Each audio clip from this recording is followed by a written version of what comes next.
अध्याय 18 उपसंहार संन्यास की सिद्धि। अर्जुन ने कहा, हे महाबाहु, मैं त्याग का उद्देश्य जानने का इच्छुक हूँ। और हे केशनिषूदन, हे ऋषिकेश, मैं त्यागमय जीवन का भी उद्देश्य जानना चाहता हूँ। भगवान ने कहा, भौतिक इच्छा पर आधारित कर्मों के परित्याग को विद्वान लोग संन्यास कहते हैं और समस्त कर्मों के फल त्याग को बुद्धिमान लोग त्याग कहते हैं।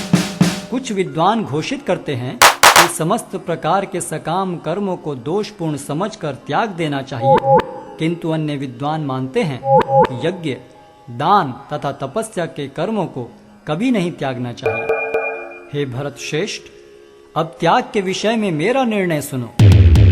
हे नरशार्दूल, शास्त्रों में त्याग 3 तरह का बताया गया है। यज्ञ, दान तथा तपस्या के कर्मों का कभी परित्याग नहीं करना चाहिए, उन्हें अवश्य संपन्न करना चाहिए। निस्संदेह यज्ञ, दान तथा तपस्या महात्माओं को भी शुद्ध बनाते हैं। इन सारे कार्यों को किसी प्रकार की आसक्ति या फल की आशा के बिना संपन्न करना चाहिए। हे प्रतापुत्र, इन्हें कर्तव्य मानकर संपन्न किया जाना चाहिए। यही मेरा अंतिम मत है। निर्दिष्ट कर्तव्यों को कभी नहीं त्यागना चाहिए। यदि कोई मोहवश अपने नियत कर्मों का परित्याग कर देता है तो ऐसे त्याग को तामसी कहा जाता है। जो व्यक्ति नियत कर्मों को कष्टप्रद समझकर या शारीरिक क्लेश के भय से त्याग देता है, उसके लिए कहा जाता है कि उसने यह त्याग रजोगुण में किया है। ऐसा करने से कभी त्याग का उच्च फल प्राप्त नहीं होता।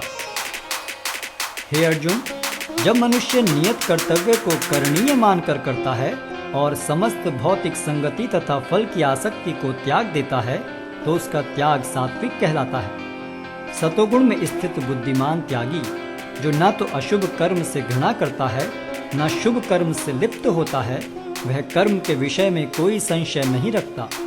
निस्संदेह किसी भी देहधारी प्राणी के लिए समस्त कर्मों का परित्याग कर पाना असंभव है, लेकिन जो कर्म फल का परित्याग करता है वह वास्तव में त्यागी कहलाता है। जो त्यागी नहीं है उसके लिए इच्छित, अनिच्छित तथा मिश्रित ये 3 प्रकार के कर्मफल मृत्यु के बाद मिलते हैं, लेकिन जो सन्यासी है उन्हें ऐसे फल का सुख दुख नहीं भोगना पड़ता।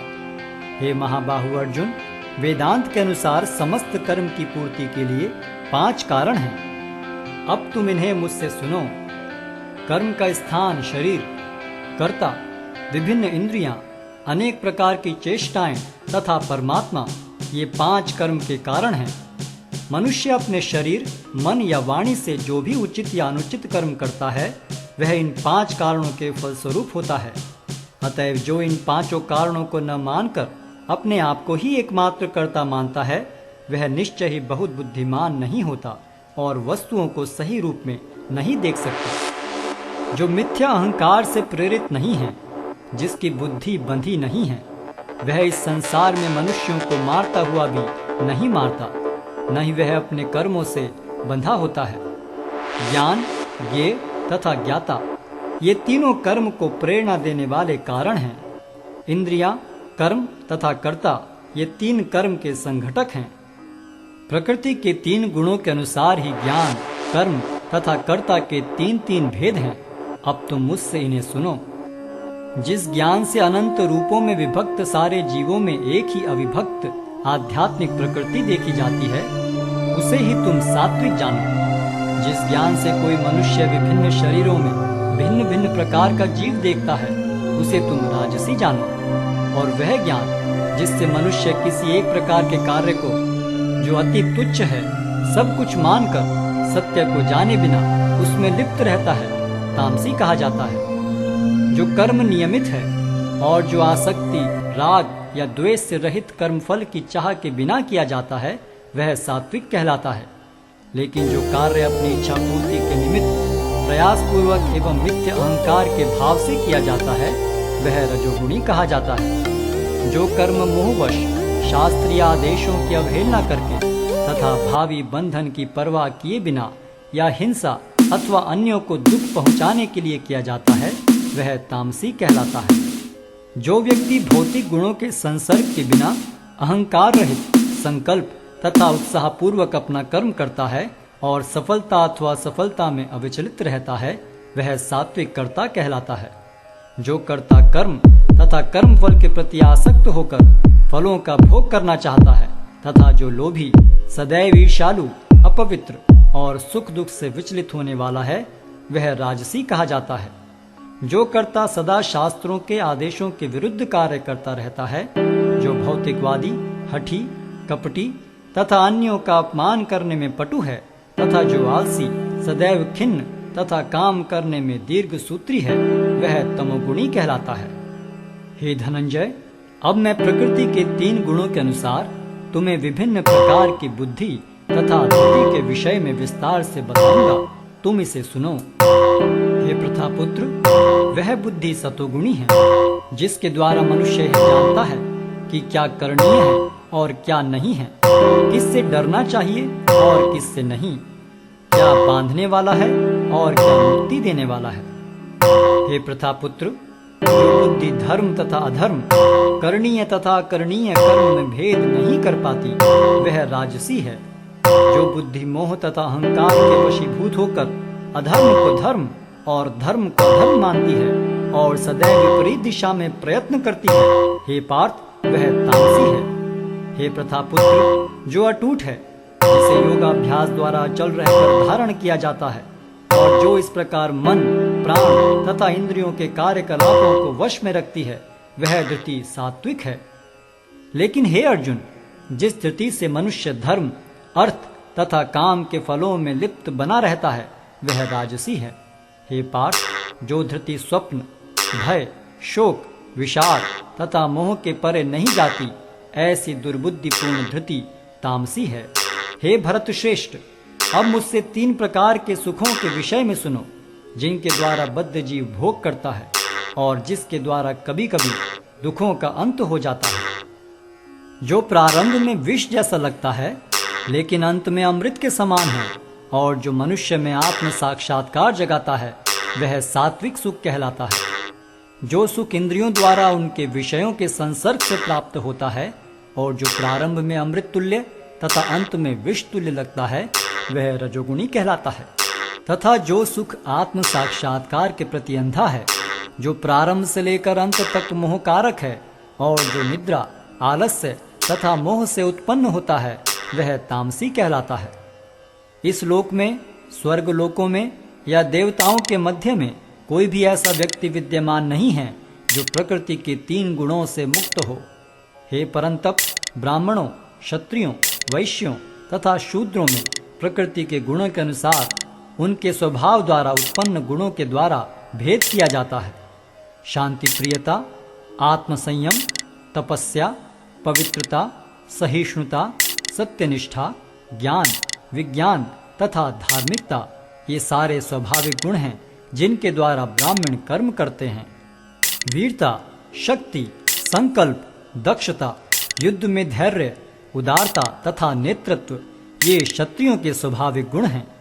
कृषि करना, गोरक्षा तथा व्यापार वैश्यों के स्वाभाविक कर्म हैं और शूद्रों का कर्म श्रम तथा अन्यों की सेवा करना है।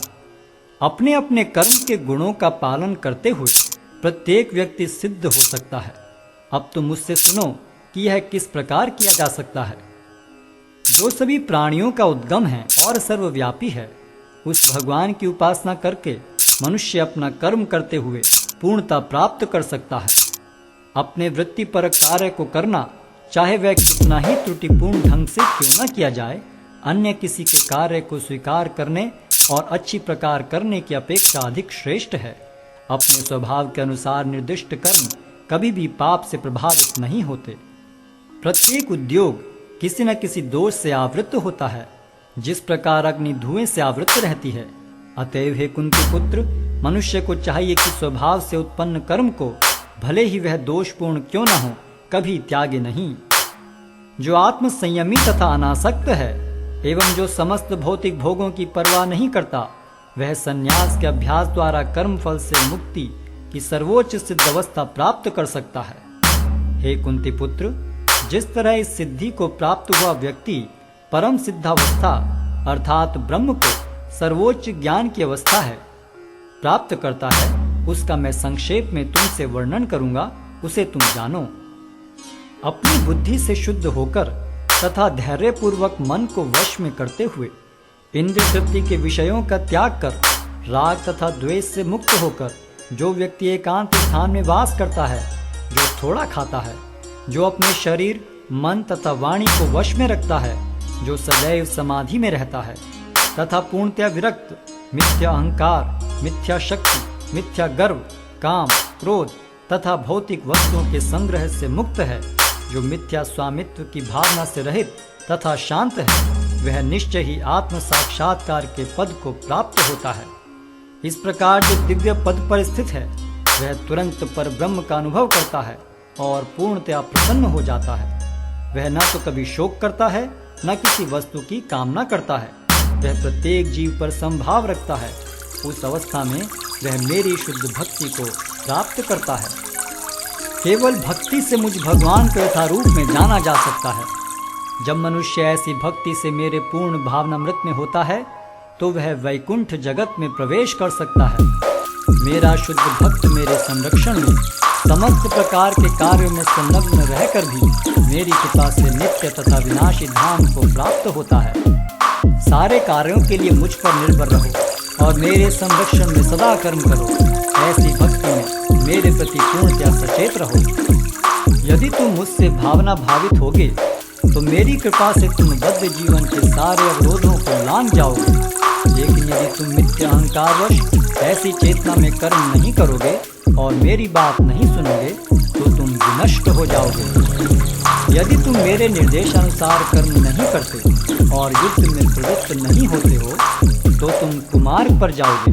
तुम्हें अपने स्वभाववश युद्ध में लगना होगा।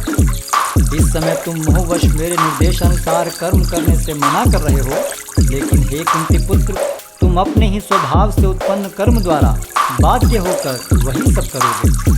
हे अर्जुन, परमेश्वर प्रत्येक जीव के हृदय में स्थित है और भौतिक शक्ति से निर्मित यंत्र में सवार की भांति बैठे समस्त जीवों को अपनी माया से घुमा रहे हैं। हे भारत, सब प्रकार से उसी की शरण में जाओ। उसकी कृपा से तुम परम शांति को तथा परम नित्य धाम को प्राप्त करोगे। इस प्रकार मैंने तुम्हें गुह्यतर ज्ञान बतला दिया। इस पर पूरी तरह से मनन करो और तब जो चाहो सो करो। क्योंकि तुम मेरे अत्यंत प्रिय मित्र हो, अतः मैं तुम्हें अपना परम आदेश, जो सर्वाधिक गुह्य ज्ञान है, बता रहा हूँ। इसे अपने हित के लिए सुनो। सदैव मेरा चिंतन करो, मेरे भक्त बनो, मेरी पूजा करो और मुझे नमस्कार करो। इस प्रकार तुम निश्चित रूप से मेरे पास आओगे। मैं तुम्हें वचन देता हूँ, क्योंकि तुम मेरे परम प्रिय मित्र हो। समस्त प्रकार के धर्मों का परित्याग करो और मेरी शरण में आओ। मैं समस्त पापों से तुम्हारा उद्धार कर दूंगा। डरो मत। यह गुह्य ज्ञान उनको कभी भी ना बताया जाए जो न तो संयमी है, न एकनिष्ठ, न भक्ति में रत है, न ही उसे जो मुझसे द्वेष करता है। जो व्यक्ति भक्तों को यह परम रहस्य बताता है, वह शुद्ध भक्ति को प्राप्त करेगा और अंत में वह मेरे पास वापस आएगा। इस संसार में उसकी अपेक्षा कोई अन्य सेवक न तो मुझे अधिक प्रिय है और न कभी होगा। और मैं घोषित करता हूँ कि जो हमारे इस पवित्र संवाद का अध्ययन करता है, वह अपनी बुद्धि से मेरी पूजा करता है, और जो श्रद्धा समेत तथा द्वेष रहित होकर इसे सुनता है, वह सारे पापों से मुक्त हो जाता है और उन शुभ लोकों को प्राप्त होता है जहाँ पुण्य आत्माएं निवास करती हैं। हे प्रथापुत्र, हे धनंजय, क्या तुमने इसे एकाग्र चित्त होकर सुना? और क्या अब तुम्हारा ज्ञान तथा मोह दूर हो गया है? अर्जुन ने कहा, हे कृष्ण, हे अच्युत, अब मेरा मोह दूर हो गया। आपके अनुग्रह से मुझे मेरी स्मरण शक्ति वापस मिल गई। अब मैं संशय रहित तथा दृढ़ हूँ और आपके आदेश अनुसार कर्म करने के लिए उद्यत हूँ। संजय ने कहा, इस प्रकार मैंने कृष्ण तथा अर्जुन इन दोनों महापुरुषों की वार्ता सुनी और यह संदेश इतना अद्भुत है कि मेरे शरीर में रोमांच हो रहा है। व्यास की कृपा से मैंने ये परम गुह्य बातें साक्षात योगेश्वर कृष्ण के मुख से अर्जुन के प्रति कही जाती हुई सुनी। हे राजन, जब मैं कृष्ण तथा अर्जुन के मध्य हुई इस आश्चर्यजनक तथा पवित्र वार्ता का बारंबार स्मरण करता हूँ, तो प्रतिक्षण आह्लाद से गदगद हो उठता हूँ। हे राजन, भगवान कृष्ण के अद्भुत रूप का स्मरण करते ही मैं अधिकाधिक आश्चर्यचकित होता हूँ और पुनः पुनः हर्षित होता हूँ। जहाँ योगेश्वर कृष्ण है और जहाँ परम धनुर्धर अर्जुन है, वहीं ऐश्वर्य, विजय, अलौकिक शक्ति तथा नीति भी निश्चित रूप से रहती है, ऐसा मेरा मत है। हरे कृष्ण कृष्ण कृष्ण हरे हरे, हरे राम